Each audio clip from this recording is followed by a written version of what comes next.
So in the spirit of kicking off why we're here today, what we're here to talk about, we created a brief video just to share with you a little bit of what's ahead. So I'm going to start that off.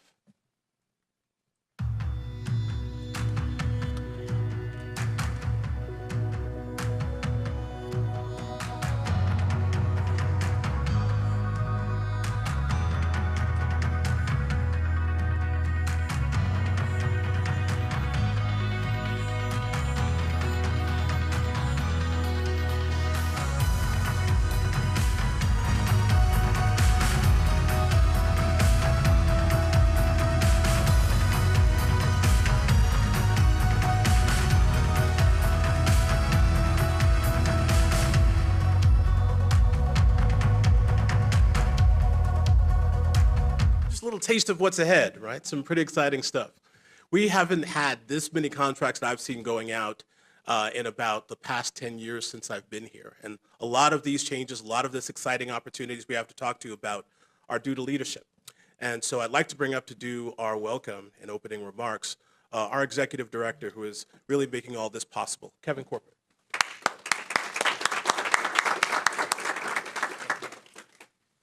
Thank you, Leo. And this is quite a turnout today. I have to say, certainly it's great to have everyone here. I particularly also, aside from everyone who's signed up, we also have a few honorable mentions here. Certainly Hester Agodosi, New Jersey's chief of D&I, and who else do I have from ACCNJ? I believe we have Carol Fulton. Oh, hey, Carol, sorry. I thought I saw you earlier.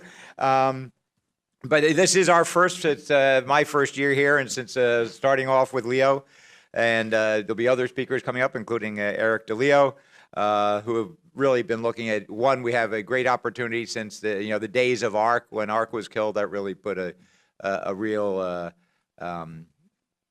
downer for not just the state and everything that's happened for that, but for New Jersey Transit in particular. And I think if we look at our capital plan going ahead, some of those projects that were just shown in the video, these are really exciting times here to be rebuilding. And also, I think you have Dave Chimino and Jose Rivera, and our Chief of Procurement, Jignasa Desai, is on vacation this week, well earned. But they'll be covering a lot of the procurement issues for you in detail. Today, though, I'd just like a couple opening comments. Certainly is a reaffirmation of our commitment to the DBE and small business programs. We recognize that not only is it a driver for the regional economy, for getting people into business employment, but also for us, it's the economic opportunities for our contractors, and the importance of that as a public entity.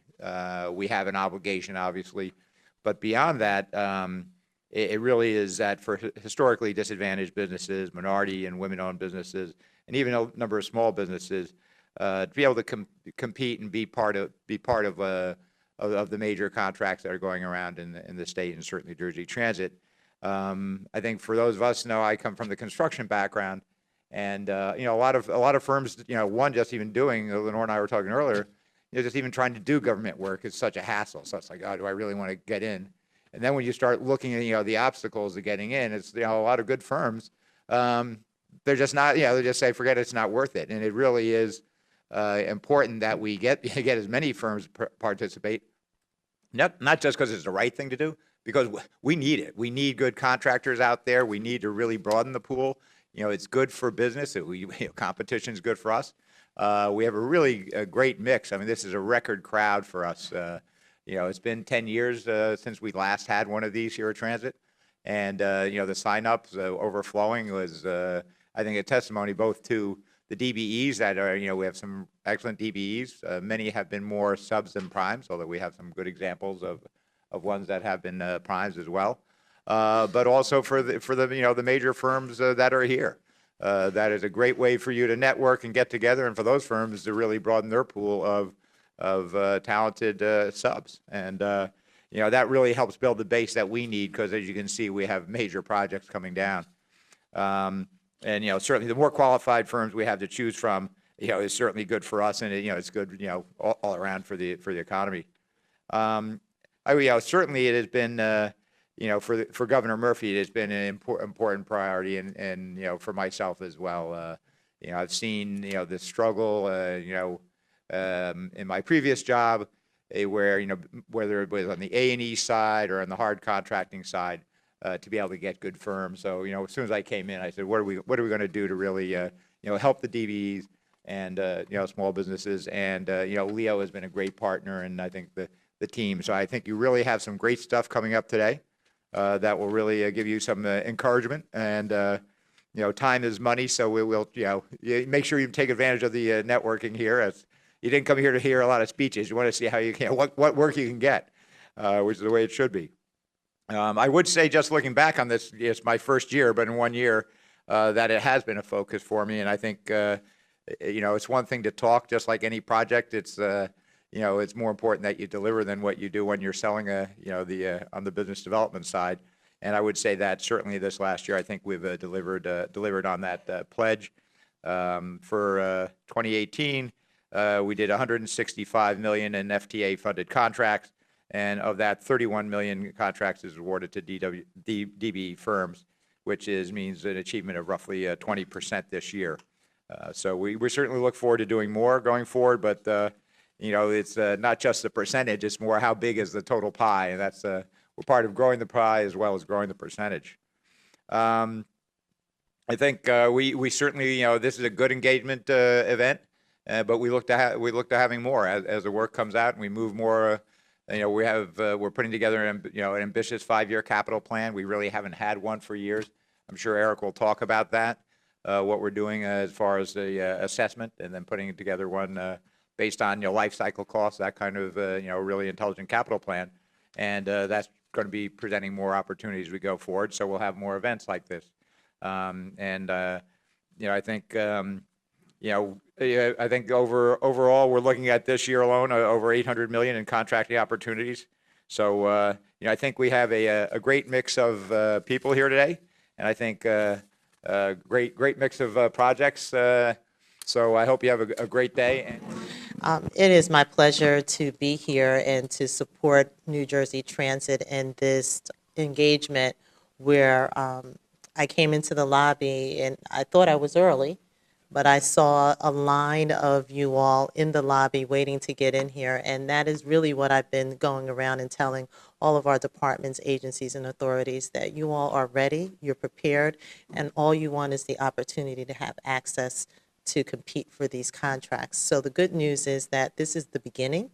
On September 20th, so you can write that down, September 20th, the state is going to have its first statewide MWBE forum.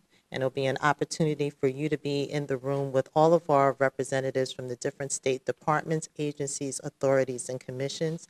And we'll be doing something similar to this in terms of one-on-one engagements that you'll have the ability to know what the contract opportunities are with the different departments. And more importantly, you'll have an opportunity to meet with and begin to establish some relationships with key stakeholders in the department. So it's my pleasure to be here. I hope to see you all on September 20th, and more importantly, I hope that you will do more than just be here, but actually engage with the state. The state is ready to do business with you under this administration, and it's my pleasure to work for them. Thank you. So thank you, Executive Director Corbett, and thank you, Hester. It's such a pleasure to work with you on what we're doing for minority and women-owned businesses, and I'm excited for what the state has ahead. We've been saying that we haven't done this in about 10 years, and about that we mean we haven't really opened our doors and said, hey, everyone come in and sit in an audience where we present to you in this way. We know we have done things in other forums, but this is special, and it's especially special for us because we wanted to make sure that we had DBEs here back of house. And I just want to, there's a lot of folks here that have a lot of good information to present, and I know that you want to get to that, so I don't want to stand in the way of that. But I do want to do a little bit of housekeeping because we have a lot of folks here, those of you who are in the room, and we noticed that we have an overflow area outside. We wanted to have a lot of folks here with us today, as many as possible, but we had to turn some people away. And so I just want to be responsible for that and talk about a little bit about why that was, because you may have a question, why did you do it that way? And so there's really 3 things that I just wanted to let you know about our thinking in that. For one, we wanted to do this fast. So we know that we have a lot of opportunities right out of the gate to present to all of you. Exciting things that you will hear are coming up very, very quickly. And the logistics of planning something and getting a site and getting everyone there and getting it all arranged can take a little bit of time, especially because our team in the Office of Business Development is working on some of those other projects, right, including a major outreach event that we're doing for just one of our projects, Portal. So we wanted to do this fast, and one of the ways to do it fast was to have it here in our own home. Second thing is we wanted to do it for free. We didn't want to have to charge. Now, if you're doing a large event and you're renting a venue and there's a lot of space, because we're a public agency and we have to be responsible, it makes sense to charge for that, right? That's a responsible thing to do. But we also know that when you're charging, especially if you're reaching out to DBEs, that sometimes that can create a bit of a barrier. And so we wanted to do it where anyone who wanted to come in would be able to come in. So that's another reason why we did it. And the third reason, probably the most personal for us, is that we wanted to have it in our home. We haven't done this for about 10 years. And so it's very special to us that now that we have contracts, that we're out of focusing on our state of good repair and having contracts on the street for folks to participate in, we're really excited about that. And so it's special to have you with us in our home as we kick this off. However, we did have to turn some people away. Actually, over 100 people wanted to be here who weren't able.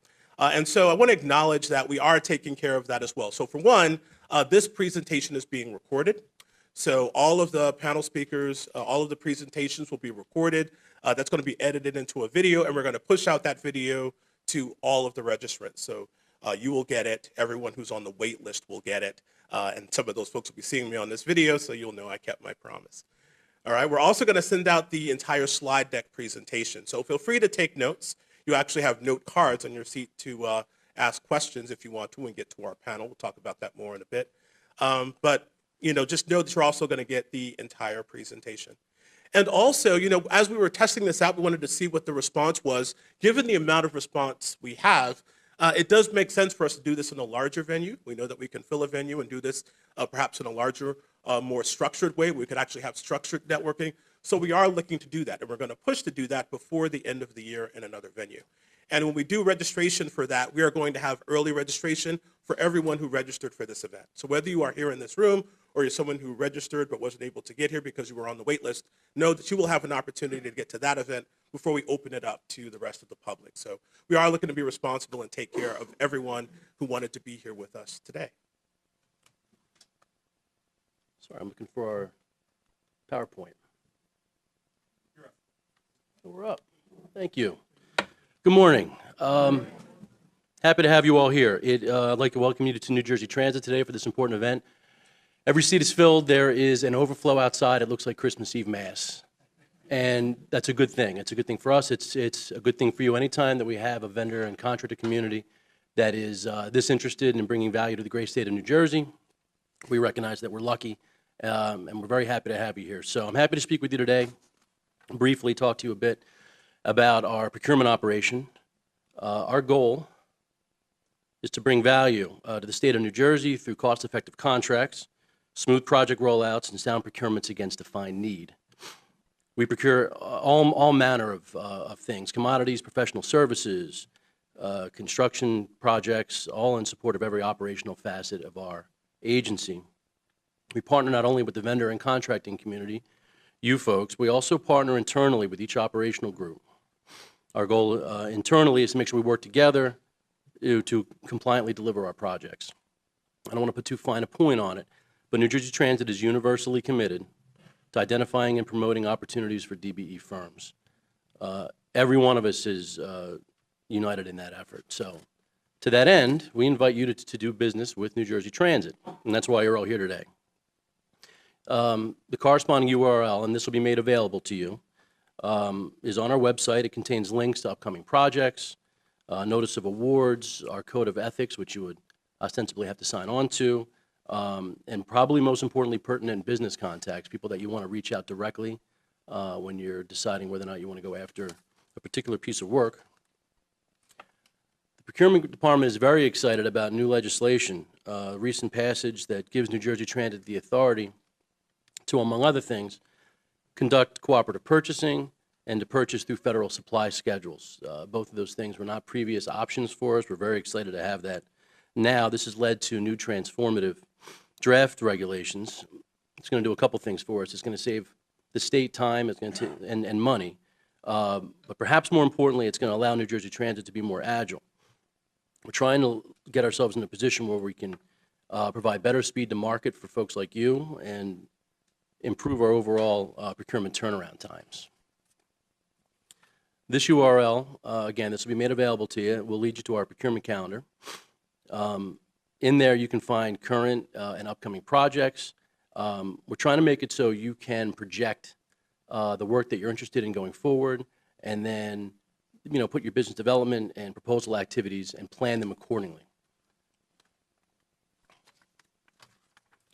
We're also very excited to announce that we're conducting now 100% electronic bidding.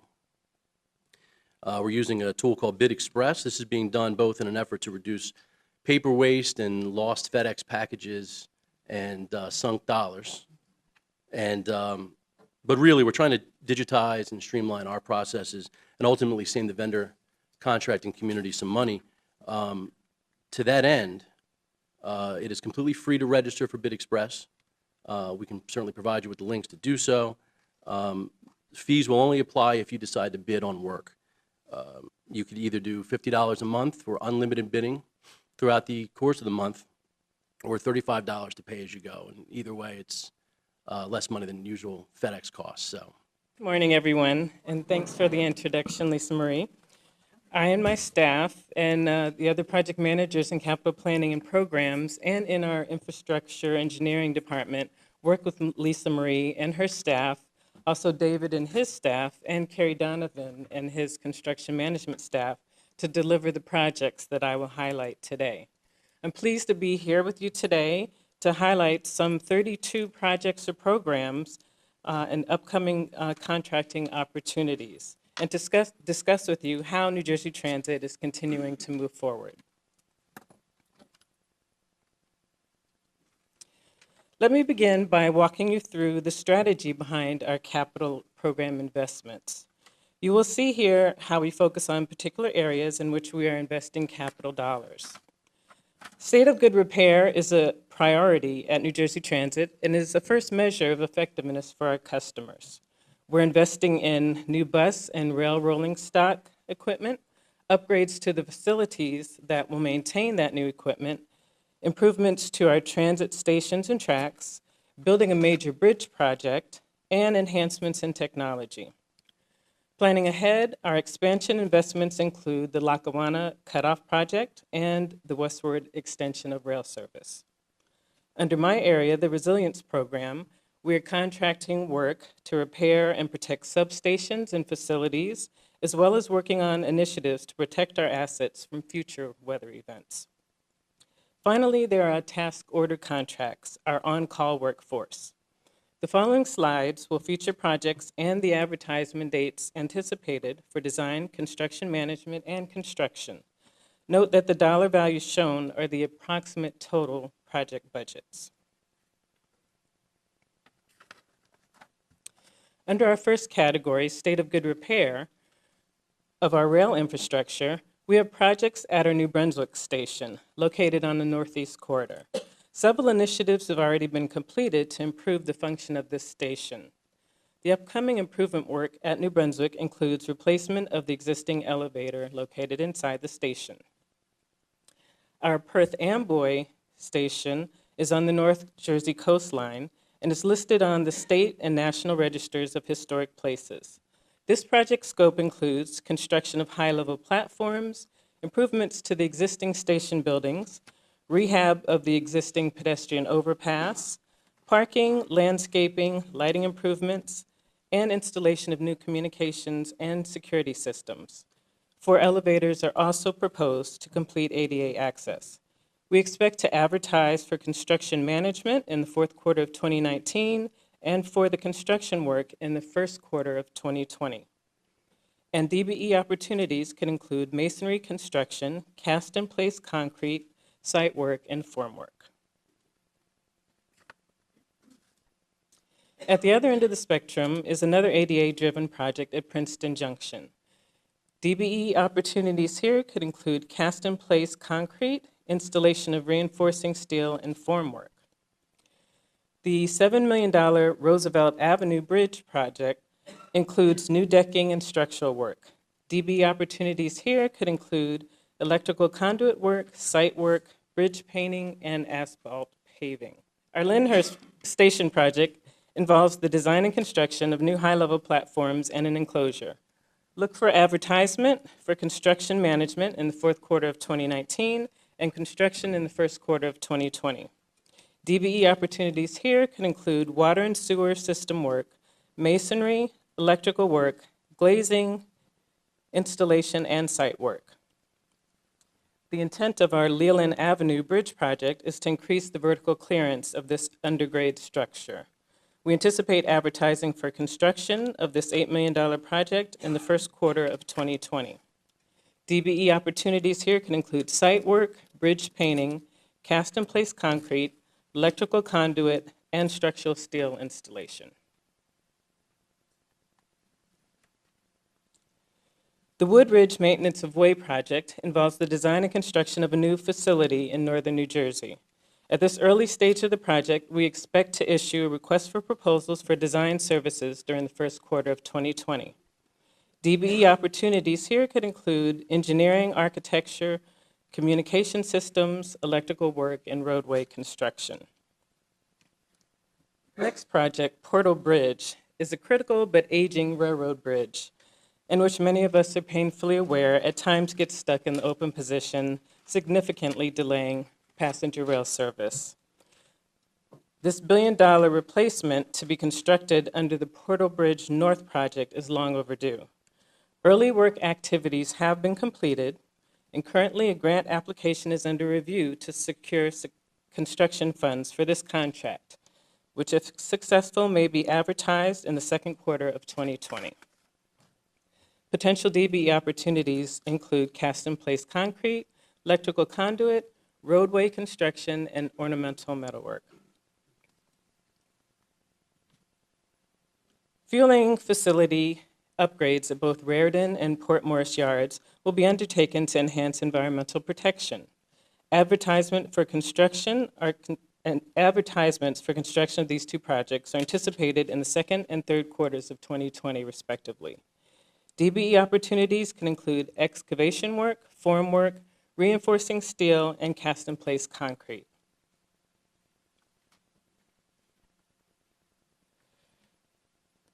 We also have some recurring contracts that help us maintain the fitness and appearance of our supporting assets. Some of those contracts are our bridge painting program. One of those contracts is our bridge painting program, which includes 2 to 3 bridges per year for 1 or 2 contracts. Additionally, there's a bridge inspection program with 6 total contracts to be advertised between the third quarter of 2019 and the third quarter of 2020. There's also a culvert program, which we will advertise for 1 consultant for the initial project in the second quarter of 2019. Thereafter, 2 contracts will be posted every 5 years for our Hoboken and Newark divisions. DBE opportunities would include engineering services. We now move to our bus opportunities. We have a number of projects that will help strengthen our bus system. The sewer waste system at Orange Garage will be upgraded by installing an oil water separator to comply with NJDP regulations. We expect to advertise for construction in the second quarter of 2020. DBE opportunities can include engineering, testing labs, electrical conduit work, and remediation services. And we have a new bus operations control center that is planned to be built in Maplewood, with a second control center serving bus operations Southern Division in South Jersey.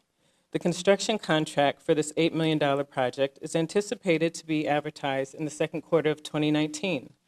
DBE opportunities can include drywall construction, finished carpentry, flooring, painting, site work, electrical work, water and sewer system work, glazing, and ornamental metalwork.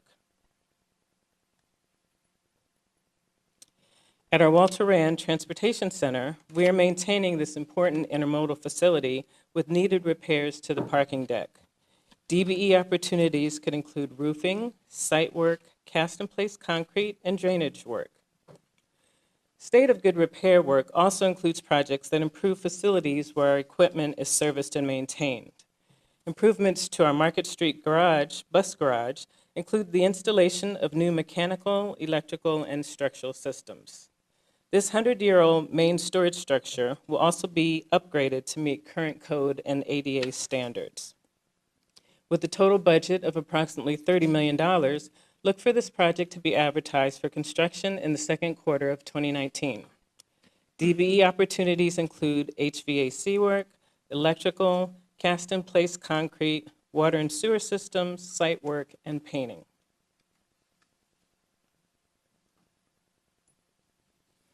Two projects at our Maplewood office building include the Maplewood Generator Project for a new electrical generator and associated site improvements, and the Maplewood Parking Deck Project, which involves the reconstruction of the existing concrete parking deck. This $20 million design-build project is anticipated to be advertised in the second quarter of 2020. DBE opportunities include engineering, architecture, roofing, cast-in-place concrete, drainage, site work, reinforcing steel, and formwork. The Passaic Bus Terminal project includes the design and construction of a new bus terminal in the city of Passaic. The design phase activities of the $6 million project are anticipated to begin in the second quarter of 2020. DBE opportunities include engineering, architecture, site work, roadway construction, signage, ornamental metal, electrical, structural steel, cast-in-place concrete, and glazing. The scope of work for the Norfolk Station Rehabilitation Project of the Newark Light Rail Line includes structural and other improvements to this existing station. DBE opportunities include electrical conduit work, cast-in-place concrete, reinforcing steel, formwork, and station signage.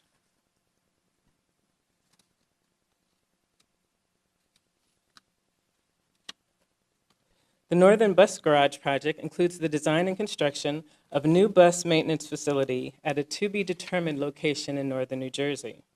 Upon the selection of the site to build this maintenance facility, the design phase activities for this project are expected to begin in the second quarter of 2019.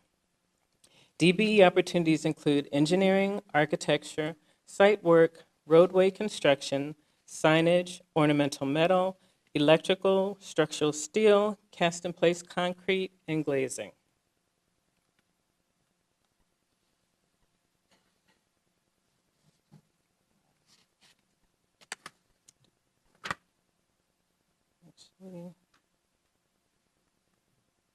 Forgot one. The scope of our asset management project involves the collection of information on all the assets owned by New Jersey Transit and the management of the same. The advertisement of this professional services contract is anticipated in the third quarter of 2019, and DBE opportunities would include engineering services. Now, for our Lackawanna Cutoff project. This is a rail expansion initiative that will extend passenger rail service into western New Jersey. The initial scope of work includes the rehabilitation of an existing culvert. DBE opportunities for this advanced work include roadway construction, site work, cast-in-place concrete, construction management, electrical conduit work, and remediation services. And now to highlight some projects under our resilience program. Under light rail, the scope of the Newark Light Rail Flood Control Project includes the implementation of measures to control the intrusion of stormwater into the tracks of our light rail system. DBE opportunities include plumbing, site work, drainage, cast-in-place concrete, reinforcing steel, and formwork. Under rail opportunities, we have the Delco Lead Storage and Inspection Facility project. This is a major rail infrastructure project and one of our 5 competitive resilience projects, whose scope includes the construction of electrified storage tracks, construction of passing siding along the Northeast Corridor, and the design and construction of a service and inspection facility. As the design phase for this project is well underway, advertisement of the construction contract for this $200 million project is anticipated in the third quarter of 2019. DBE opportunities could include communication systems, electrical work, roadway construction, water and sewer systems, cast-in-place concrete, carpentry, glazing, and drywall. The final of our 6 substation projects we've undertaken is the Maplewood Substation Project, which involves the reconfiguration of the substation and soil stabilization measures to prevent the stormwater damage to its equipment during storm events. Advertisement of this contract is expected in the second quarter of 2019. DBE opportunities can include electrical work, site work, cast-in-place concrete, reinforcing steel, and formwork. And now for 3 more of our competitive resilience projects. The first being our Raritan River Bridge Replacement Project. This bridge, located along our North Jersey coastline, spans the Raritan River between the towns of Perth Amboy and South Amboy.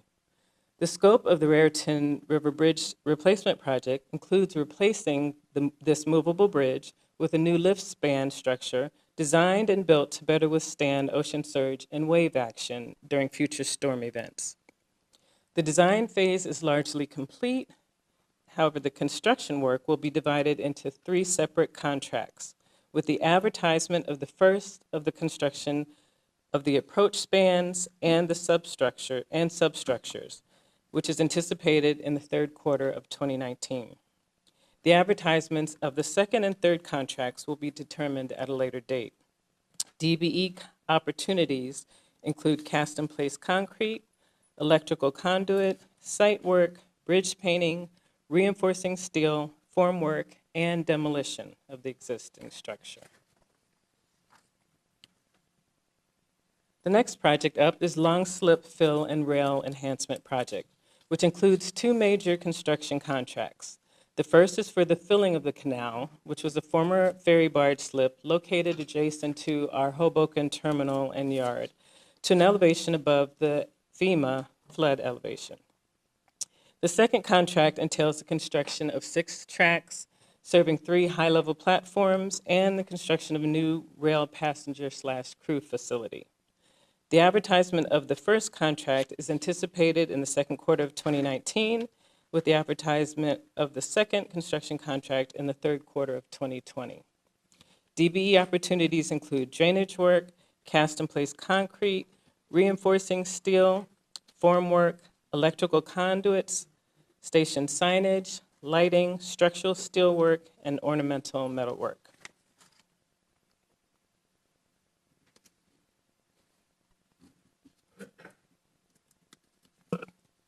The final competitive resilience project highlighted today is NJ Transit Grid, a major railroad infrastructure project to vastly improve the resilience of the electrical system that powers the operation of trains along our commuter and light rail lines. The overall project includes 2 separate projects: the central power plant, involving the design and construction of a natural gas-fired electric-powered generating facility, and the distributed generation system, involving the design and implementation of distributed electric power at key facilities. Advertisement of the construction management and for the design-build contracts for the DG, Distributed Generation Project, are both anticipated in the 3rd quarter of 2019. DBE opportunities include engineering, cast-in-place concrete, electrical conduits and wiring, roadway construction, reinforcing steel, formwork, and structural steelwork. And rounding up our resilience program highlights today is our Hoboken Yard Signal Power Project, a rail infrastructure project to raise certain components powering the signal system above the FEMA flood elevation. The scope includes the design and construction of feeder and branch cables, transformers, sectionalization equipment, installation of new catenary poles, and modifications to existing catenary poles. The advertisement of the construction management contract is anticipated in the 3rd quarter of 2019, with the advertisement of the construction contract in the 4th quarter of 2019. DBE opportunities include cast-in-place concrete, electrical conduits and wiring, roadway construction, reinforcing steel, formwork, and structural steelwork. And finally, our task order contracts program involves multiple contracts issued by New Jersey Transit to secure the services of consultants to assist us in the implementation of our capital program. Several TOC contracts have been awarded this month. However, the advertisement of the task order contract covering emergency response/resilience is anticipated for the fourth quarter of 2019. DBE opportunities include engineering, architecture, and planning. And at this point, this concludes my overview of upcoming opportunities. As you can see, NJ Transit has quite a few opportunities to offer across all our modes of transportation and related services. I wish you much success in your endeavors and working together with us to deliver these projects and programs. And thank you for your attention.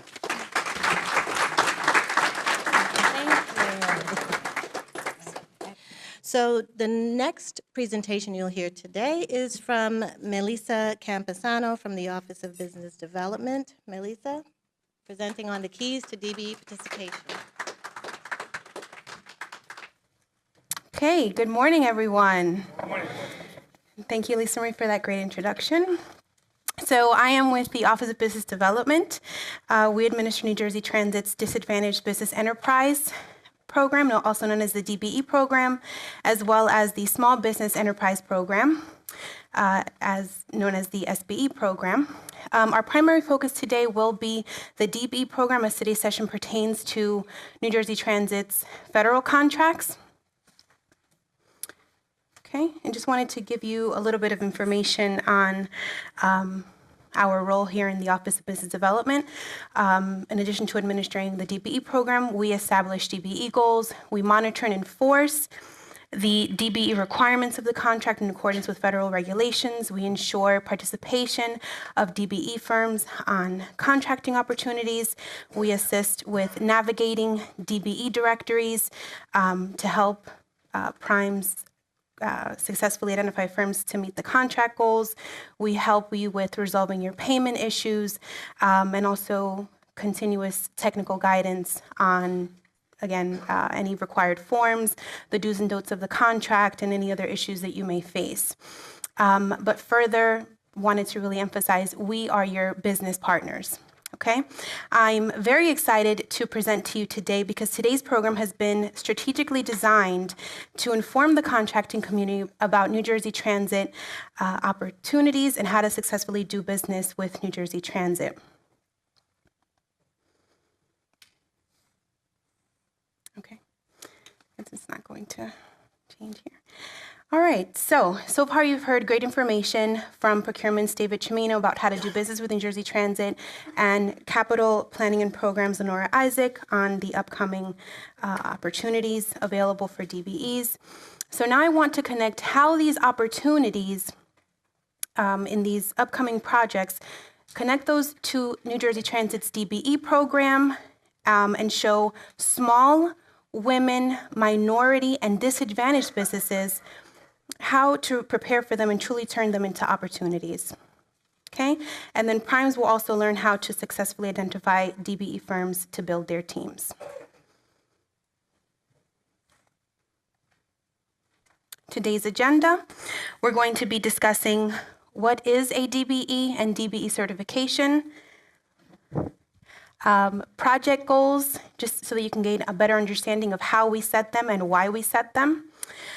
Taking advantage of the DBE business directory, which is critical for DBE firms besides networking, and making it easier for bidders to find you. Defining scope of work, really drilling down on the scopes of work and how this relates to your directory. And this is important for DBEs and primes.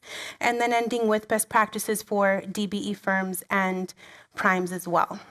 Okay, we want to improve how you connect again with these opportunities, and for primes, how to successfully satisfy the contract goals and build your teams. Okay. All right. So before I begin, how many of you are not DBE certified? Do we have any? Okay. Don't be shy. Okay, great. So if you are interested in applying to become a DBE, we do have members of our certification compliance team here today, so please do not leave here. I have my colleague Adonis Abreu as well as other members. Here we go. So please do not leave here today without speaking to them. Okay, so what is a DBE? DBEs are legitimate businesses with business owners that are looking to grow their businesses, but historically have not been able to do so. And you may be asking yourself why. We're going to get to that in a moment. Okay, so some of the requirements here we have: you must be a for-profit business. You must meet the be part of one of the socially disadvantaged groups, which means that you are one of the protected classes, such as African American, Asian Indian. There's other groups, including women. You must also meet the economic disadvantage requirement, where the owner's personal net worth does not exceed 1.32 million. And these two components here, this is the reason why historically DBE firms have not been able to participate on contracts. So when we look at these two segments, this would be the reason why. Then we have the qualifying applicant must own and control at least 51%. And I'm going to say that again. You must own and control at least 51% of your firm.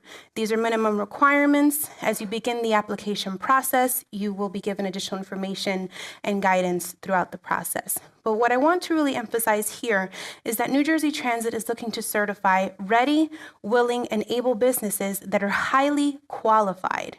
And we want those highly qualified firms to participate on our contracts. Okay? So once you make application, you would be applying to the NJUCP.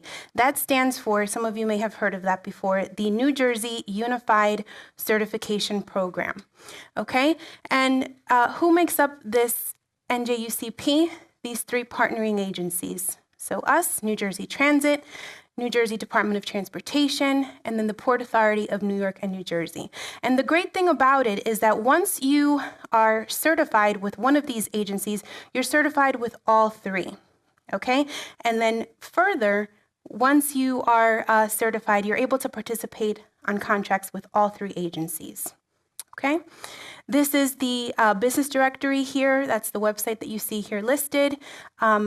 DBEs, this is where your profiles will be updated. So when primes are looking for you to build their teams, this is where they would be going to search for you. Primes, this is where you would be searching for the DBEs. So if you see any firms that are out of state, they've come into the NJUCP because they've applied through interstate certification, okay? So how does this relate to project goals? Because you must be DBE certified to satisfy project goals. So throughout the years, there may be some confusion about, why do we set goals or how do we set goals? I'm going to definitely walk you through that. We have two types of goals. The first one is numerical DBE goals, also known as race conscious. And then we have a second, which is race neutral DBE goals. And what we do to set these goals is that we review the project scope of work, we consult with project management and construction management, looking at the availability as well of DBE firms to participate on these projects. We look at the capacity of these firms as well to perform these elements of work. We look at historical data, looking at previous contracts with similar scopes and their goal attainments as well. So a lot of analysis goes into setting these goals. Sounds very thorough, right? We are. So the $1 million question bidders have is, why do we have these goals? And again, it pertains to that these programs exist because historically construction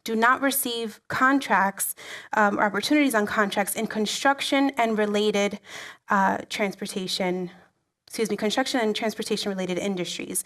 And at New Jersey Transit, we know that historically, if we don't place goals on contracts, DBEs do not receive work. Okay, so we've talked about DBE certification and project goals and their relationship to these upcoming opportunities. But now I want to take it a step further and share the importance of going above and beyond to connect with these opportunities. Taking advantage of your DBE business directory. Okay, so the first thing here again, and you'll hear me say this a lot, it comes back to your business directory and the information that's reflected in your directory. So it is critically important to manage your business profile. Okay? We want to ensure that you're providing a detailed description of your business. Okay? So what I mean by that is that you're indicating the subcategories of your industry. If you are in engineering, tell me what type of engineering you work in. Are you an electrical engineer? Are you civil? Are you structural? Okay? If you work with concrete, do you work with cast and place concrete, which we've heard a lot of opportunities are coming up in that specific scope of work? Tell us. You have to specify that because this will allow potential bidders to find you and find you faster when they're searching in the directory. Okay? If you perform construction inspections, tell us what type. Are you dealing with a specific type of inspection of materials? Tell us what type. Okay? Any special licensing that you have, definitely reflect that in your profile as well. The contract may call for a specific type of license, so you definitely want to have a good and robust certified business description. And if you're a supplier, which per federal regulation means that you maintain physical inventory of your supply. Tell me what type of supplies do you keep and maintain? You have a warehouse, you keep a stock of it, tell us what type. And then we have the North American Industry Classification System, which is also known as the NAICS code. These codes that you have must match and be in alignment with your certified business description, because we know that some primes tend to go, instead of typing in the description, you're typing in the NAICS codes. It's just an easier method for them to find you. And then we have, in the end, the contact person, telephone number, email, and website. Make sure that it is accurate, that it is a working number. The person that you are providing, whether they're in your marketing department or your sales, it's the person that the primes are going to be speaking to. It's someone that's available to speak to them about the services that you perform. Your email addresses are working. It's linked back to that same person, and that your website's also working. Because we want primes to be able to get to you. But if you're not reachable, then they won't be able to get to you. Okay? And another point I'm going to emphasize is the scope of work, your certified business description must be for the scope of work to be performed. Okay, so I want you really to think about that. And how you advertise yourself is critical to your ability to obtaining work. Okay? So you want to make sure that you're demonstrating this in your profile, and can you actually do the work? I'm going to share a very quick story with you about a DBE firm that embellished on the scope of work they were able to perform. So when it came down to, okay, the contract was awarded, they're supposed to be starting, work on their contract, and now they weren't able to supply this very important piece of equipment, and they're not able to supply what they needed to supply in the contract. So now the prime is affected, they're no longer meeting the goal, so it just causes a whole bunch of problems. So you really want to make sure that there's accuracy in your description and that you can actually do this type of work. Okay, so oftentimes issues that DBs and primes face on contracts links back to their business descriptions and NAICS codes. So I want to place some of these issues again into perspective so that you can understand the impact. And if there's any questions that you have, whether you're a DBE or a prime as you're searching for your team, or if you're unsure and maybe, Melissa, maybe I need to have an additional NAICS code, contact your certifying agency and we will walk you through. We'll give you some guidance. So what I've done here, and I'm just giving you a visual of broad descriptions versus a detailed description. When I went into the directory and I searched for concrete, I come up with 128 firms. But if I specify that I'm looking for someone that deals with poured concrete, I only come up with 4 firms.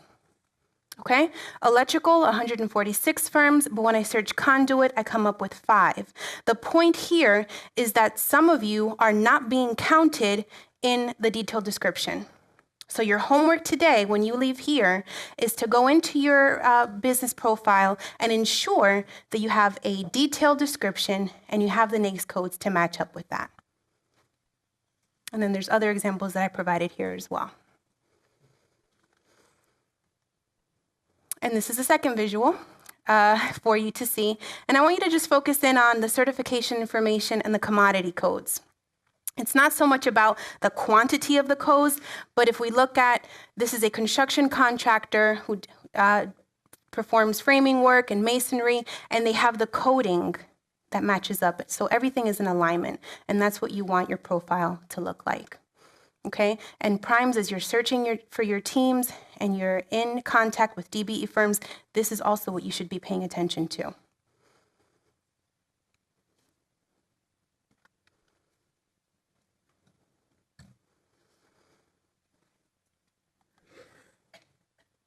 Okay, so now best practices for DBE firms.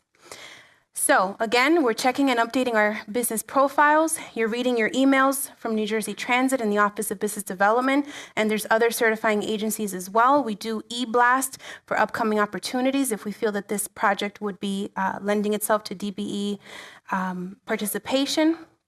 So you want to be in tune with that as well. Events like these as well, we blasted. That's why most of you are here today. You are checking the procurement calendar. We attend outreach events. And one of the main questions is firms are saying, well, how can I get on contracts? How do I find out about the opportunities that are coming down, for New Jersey Transit? So you would go onto our website, click on doing business, click on procurement, and then you'll find the procurement calendar. Okay, and this will tell you about upcoming projects, pre-bids and pre-proposals, and then further attend the pre-bids and pre-proposals. This is prime opportunity to hear a little bit more details on the project. You can network with potential bidders as well. Continuously market your firm, networking, again, coming to events like this today. Consider joining a union if it's applicable to your trade. And again, have that information reflected in your profile. Be open to negotiate with primes. You can continuously partner with DBE firms as well, which is also part of growing your business. And any questions that you have, any concerns, surface that to your certifying agency. And then we have best practices for primes. Build your team early. It is your due diligence. Okay? We often, again, hear primes didn't have enough information to, contact and solicit and do all that, but build them early. As soon as you are interested in an upcoming project, start searching the UCP directory. Start looking for your firms. Okay, provide them a timely copy of the project specifications because you want the firms to be as prepared as possible so that they can provide you a good and robust proposal. Complete your reference checks. Don't forget to perform that step. Okay, make sure that you're satisfied with the firms that you're using and part of your team. Negotiate with these firms. We know that doing businesses with DBEs can be a bit higher, but as long as the price is fair and reasonable, okay? When you're comparing your pricing, you should be comparing it DBE to DBE, not DBE to non. Okay, and again, here I have verification of the DBE in the UCP profile, and I have it twice because the first one is so you can start searching for your team. But once you have this person that's going to perform this specific type of scope of work for you, you're verifying their DBE certification, that they're certified to perform. And if you're unsure about something, you're unsure if they have, sufficient coding or the business description, contact us and we can definitely walk you through that as well. You're identifying scopes of work for DBEs because you have to be willing and accepting to share your work with these firms. You're continuously encouraging DB to DB participation, which preserves your credit for the contract, and designation of the DBE liaison officer, or DBELA, which is our go-to person when at the pre-award phase or even post-award phase. This is our go-to person for who we can any question that we have about the DBE program, or it might be a post-award deliverable, this is our go-to person to speak to on any specific issues. Okay? And we also just wanted to take the opportunity to announce our upcoming 3-year agency DBE goal. So please save the date for the public meeting, April 24th, 2019. And that concludes my segment. Again, thank you again, everyone, for the opportunity to be able to share this information with you. I hope it was of great value to you. I wanted to really get across to you all that this is really the beginning of something. So there's a lot that's going to be coming out from New Jersey Transit. When I said we wanted to do this fast, it's because, as you can see, there's a lot that's already in the pipeline, and there's a lot of things that we're planning. For instance, some of you may know, because you've gotten some emails from it, that we have gone up on the B2G platform. If you're familiar with that platform, that is something we're going to be expanding and rolling out. So we're looking at, by the end of this year, starting with the summer, all of our DBEs and our primes will be able to communicate through B2G. We'll be able to do payment reconciliations electronically. So we're really looking to advance the way that we support all of our contracting practices for all of our primes and DBE partners. As you heard, we're doing our agency goal announcement on April 24th. We'll be putting out information about that. We'll be wanting your feedback about the experiences you've had, so we can use that to enhance the quality of what we do with the goal. And there are a number of partners in the room, as we mentioned earlier. So we have, again, the State Diversity and Inclusion Office having their event on September 20th. And I really appreciate, Hester, you making the trip up here from Trenton to be with us. We have representatives from ACC&J and UTCA and other agency partners here. I'm going to mention their names in just a moment. And the reasons why they're here is, for one, to hear this information and hear what we're presenting, but also because we want to be working with them to enhance the quality of what we give to the prime and DBE community, to support these partnerships. And so it's important for all of us to be working in concert. You may have noticed that Lisa Marie's title used to be director, now it's senior director. Part of what we'll be focusing on as an office as we expand is bonding, is mentor-protege, and really working to make sure that we build a lot of the partnerships that will grow DBs. And so we're looking to do a lot of this year, including another forum like this one in the fall, as we talked about. And know that no matter who you get to meet and don't, this is not going to be the end of it. This is the beginning of it. So we will do more of these. They will be in larger venues. They will happen more frequently. And we are all here and available. So thank you for coming today.